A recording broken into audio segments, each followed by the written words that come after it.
కానీ మూడవసారి కూడా మెజారిటీ సున్నీ డామినేషన్ ముస్లిమ్స్ ఉస్మాన్ ఇబిన్ అఫాన్ను మూడవ ఖలీఫ్గా నియమించారండి. దీంతో షియా కమ్యూనిటీకి కోపం ఆకాశానికి తగ్గింది. సున్నీ డామినేషన్ను వీళ్ళు డైజెస్ట్ చేసుకోలేకపోయారు.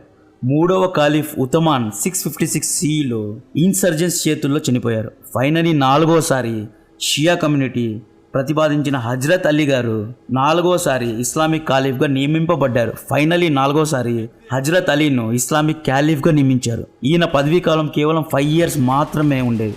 ఈయన్ను షియా ముస్లిమ్స్ ఫస్ట్ ఇమామ్గా నమ్ముతారు. షియా ముస్లిమ్స్కు ఈయన చాలా పవిత్రమైన వ్యక్తి. ఈయన 661 CEలో మరణించారు. ఈయనది సహజ మరణం కాదు. ఈయన్ని అబద్ అల్ రెహమాన్ ఇబిన్ ముల్జమ్ అనే వ్యక్తి మర్డర్ చేశాడు. 681 CEలో తన తండ్రి మరణానికి ప్రతీకారంగా హజ్రత్ అలీ కొడుకు అయిన హుస్సైన్ తన 72 members ఫాలోవర్స్తో కలిసి సున్నీ ముస్లిం మెజారిటీ ఉన్న